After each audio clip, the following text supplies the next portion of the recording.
It began with the wind. Not the kind that rattled windows or screamed through the mountains like a wounded god. No, this wind whispered, curled through the cobbled alleys of the village of Kalima like a secret, tugging at scarves and skirts, whispering something just beyond the edge of understanding. The elders muttered that the air had changed, the scent of iron, the weight of something old returning. Crows perched silently along the rooftops, watching, waiting. And then came the girl. She emerged from the forest trail barefoot, belly round with child, eyes wide and unblinking like she'd never seen sky before.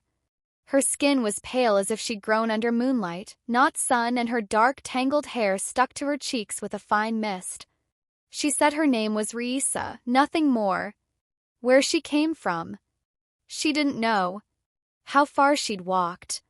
She couldn't say. The only thing she remembered clearly was a name she kept whispering to herself. He is coming! The villagers, hardened by generations of superstition and silence, watched her arrival with unease. No one in Kalima ever simply arrived. They were born there, married there, or buried there. Strangers belonged to stories, not to the soil. But the midwife, Mireya, took one look into Reisa's strange amber eyes and felt something stir. Not fear, but memory. Or maybe prophecy. Hey, before we go deeper, if you're loving the mystery already, don't forget to like, comment, and subscribe to my channel. A bite of tasty stories so you never miss the next chilling turn of this tale. Your support helps stories like this take flight. Reisa was given a small room behind the chapel, where she sat most days staring at the sky as if waiting for someone, or something. She barely spoke.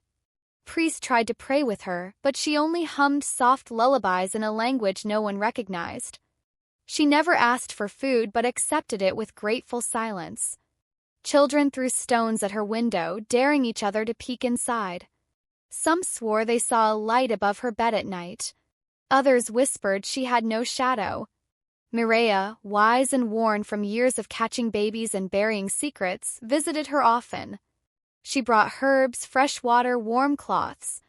She asked quiet questions, and Reisa answered only with the truth she could offer. I don't remember, but I'm waiting for him. Then the eclipse came. The whole valley knew it was coming. The newspapers said it would be partial, a rare sight. But no one predicted what actually happened. That night, the moon rose bloated and blood-red, and the wind that whispered turned to breathless stillness. Animals hid.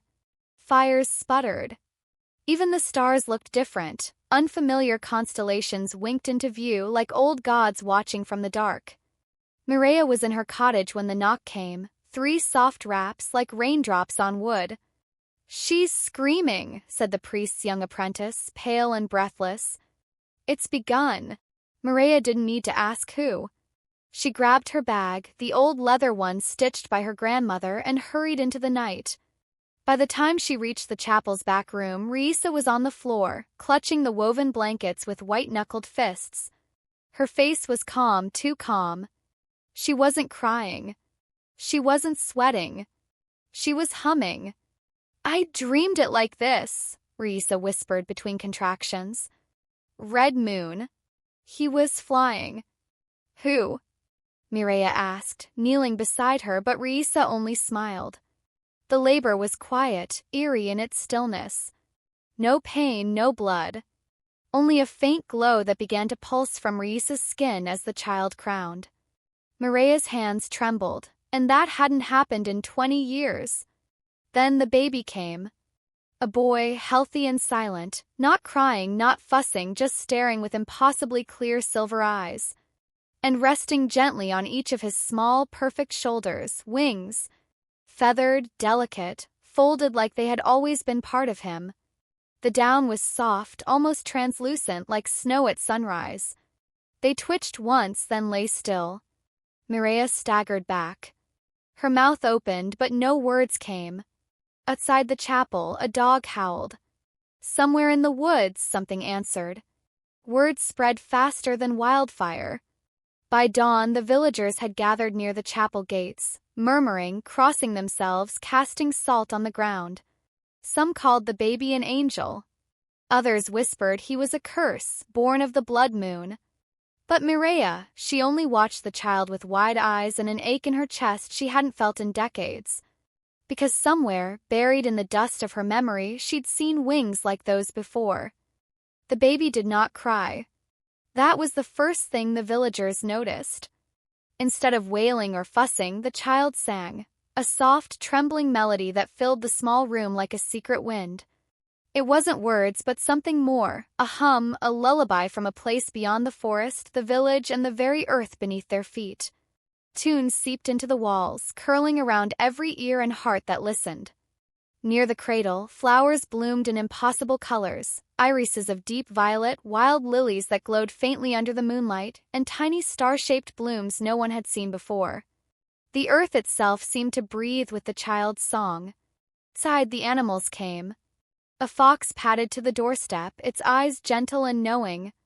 Birds, normally shy, settled on window ledges. Even the village dogs, fierce and territorial, lay quietly in the grass. No growling, no barking, only stillness. Mireia watched all this with wide, wary eyes. She had seen many miracles in her years, but none like this. Every night she sat by the child's side, feeling the pulse of the soft wings against the boy's shoulders, wings that grew a little bigger every day. By the end of the week, the wings fluttered softly when the child slept, like a bird testing its first flight. Word of the child's strange gifts spread quickly through Kalima. The market, whispers curled like smoke around the stalls. The angel child has come. He's a sign, a blessing. But others shuddered in shadowed doorways. Wings are not for humans, they said. This is an ill omen. A curse. Fear thickened the air, rippling through the village like a gathering storm. Father Javier felt the tension as sharply as anyone. The once steady priest found his prayers shaky, his sermons shorter. Families came to him in secret, begging for guidance. The child of the eclipse, they said. What does it mean for us? Priest's gaze often drifted to the chapel's back room, where the child lay swaddled and silent, save for that impossible song. But Mireia was haunted in a different way. Each night, as the village settled into uneasy sleep, visions visited her, flickering images like flames caught in a draft. She saw a winged child too, smaller than this one, with eyes like stars. A sibling she had lost long ago, torn from her arms before she could understand. She saw lights falling from the sky, not stars but something alive and terrible, like fire raining down on water. Mireia woke gasping, the ache in her chest sharp as a blade. She couldn't shake the feeling that history was repeating itself, and that the child was the key to a story no one dared tell. One evening, as the crimson sun dipped below the mountains, a stranger arrived in Kalima. Tall, cloaked against the chill, with eyes too sharp and too quiet. He walked the village streets with a notebook in hand, asking questions that made the hair on the back of Mireia's neck stand on end. "Who is he?" whispered a woman at the well. "A government agent sent to see what's happening here," a man replied, voice low and fearful. But Mireia suspected something older. Something waiting. Something watching. Because beneath the stranger's calm was a pulse, a hunger for the truth the village was only beginning to understand. Chapel was cold and silent, save for the flickering candlelight that danced along ancient stone walls. Mireia's fingers trembled as she carefully unrolled the brittle parchment she had found hidden behind a loose brick in the old church archives. The scroll was covered in faded ink and strange symbols that pulsed faintly in the candlelight. Tarborn. The word leapt out at her like a whisper from the past. The scroll told a story as old as the village itself, of children born with wings rare as comets who appeared once in an age of turmoil. These starborn were said to be messengers sent to guide humanity or warn of darkness to come. Some were revered as angels, others feared as harbingers. Mireia's heart pounded as she read passages that described not just miracles but disappearances, winged children who vanished without a trace, leaving behind grief and legend. Meanwhile, Reisa sat by the window of her small room, staring at the twilight sky. Memories she thought lost were stirring beneath her skin, fragments of a life far from this village, of starry skies and whispered promises. She touched her belly, feeling the faint flutter of wings beneath the child's skin. "I was sent here," she murmured to Mireia during a rare moment of openness. "To protect him. To deliver him safely." The words fell between them like a fragile truth. She is not lying, Mireia thought. She's part of something greater than we understand. Father Javier, whose faith had been shaken to its core, sought out Mireia after evening prayers. In the dim light of the empty chapel, he confessed with a voice heavy with sorrow and fear. "This has happened before," he said, glancing nervously toward the back room where the child slept. "Long ago, a child was born with wings. The village called it a blessing. But the child disappeared. No one knows where or why. Some say it was taken by the heavens. Others say something darker." Mireia swallowed hard, the weight of history pressing on her chest. Before she could respond, a sharp knock echoed through the chapel doors. The stranger, the government agent, stepped inside, his eyes cold and unreadable. "I'm here for the child," he said flatly. His presence was a shadow, a threat lurking at the edge of their fragile sanctuary. The villagers' fear deepened, and whispers of taking the child away spread like wildfire. But the child's power was growing. The wings now shimmered faintly in the moonlight, stronger and more defined. When the child sang, the song was no longer soft. It reached into the souls of those who heard it. Some wept openly, tears flowing without reason. Others saw visions, flashes of the past, glimpses of the future, shadows of things unseen. Mireia looked at Raisa, who nodded, her eyes shining with fierce determination. "We will protect him," Raisa said quietly. "No matter the cost."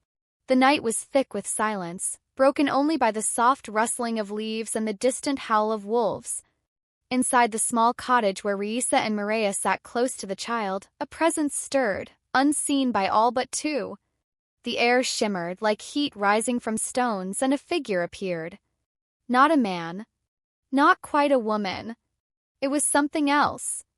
A celestial being, radiant but ethereal, its form shifting like smoke and light. To the villagers, it was invisible, a ghost in the shadows. But to Raisa and Mireia, it was as real as the beating of their hearts. The being's voice was neither loud nor quiet. It resonated inside their minds, gentle yet commanding. "The child you hold is of the stars," it said. "He carries the light of realms beyond your own. But his time is not yet. He must live among you, learn, grow, and understand the world of humans before he can return to the skies." Reese's hands trembled, still cradling the child whose wings fluttered faintly against her chest. "Am I to stay here? Forever?" The being's eyes, if they could be called eyes, glowed with ancient wisdom. "You were sent here to protect him, to guide him. But you face a choice. You may return to your people, leave this world behind. Or you may remain, human in heart and spirit, and raise him as your own." Mireia sat silently, her gaze fixed on the glowing figure. Her past surged forward, memories of a winged sibling lost to time and fear. Her hands, once steady in childbirth, now clenched tightly. "If history repeats," she whispered, "we lose them both." The being's voice softened, a balm and a warning intertwined. "The veil between worlds thins at the next eclipse. The child must be hidden, protected. Only then can he safely grow into his destiny." Risa looked at Mireia, their eyes locking in a silent pact. Two mothers bound by fate, by love, by sacrifice. "We stay," Risa said, voice steady despite the storm inside. "We protect him." Mireia nodded. "No matter the cost." Sighed, the wind picked up again. The village slept unaware of the choice made in the shadows, a choice that would ripple through time and change the fate of all who lived beneath the blood moon. The night of the eclipse had arrived. The sky was a deep, molten red. The blood moon hung heavy and full above the valley, casting long shadows over the sleeping village. Inside the small cottage, the child stirred. Soft light radiated from his skin, pulsing like a heartbeat. His wings, now fully grown, shimmered like spun silver in moonlight, feathers catching the glow and scattering it like stars. Risa cradled him gently, feeling the hum of power beneath her fingertips. Outside, the villagers had gathered quietly near the hilltop, drawn by the strange energy that filled the air. Some held lanterns, others simply stood in hushed awe, eyes lifted to the sky. The child's song began once more. This time it was not a whisper, but a soaring melody that lifted hearts and stilled fears. With a sudden flutter, the wings unfurled wide, powerful and breathtaking. The child rose. His first flight. Circling above the valley, he traced graceful arcs under the blood moon, a shining comet in the dark sky. The villagers fell silent, caught between wonder and terror. Some wept openly, overcome by the beauty and the mystery. Others whispered prayers or curses, but none were left unchanged. Risa stood at the edge of the hill, watching her child soar between two worlds. She was no longer just a mother. She was a bridge, a guardian of light and shadow.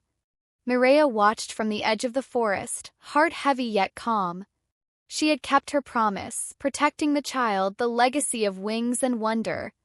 At last she was at peace. The story of the baby with wings on his shoulders became legend in Kalima, told around fires, whispered in the wind. But for some, it was only the beginning. If this story stirred your heart and lifted your imagination, don't forget to like, comment, and subscribe to A Bite of Tasty Stories, where every tale takes flight. Your support helps these legends live on.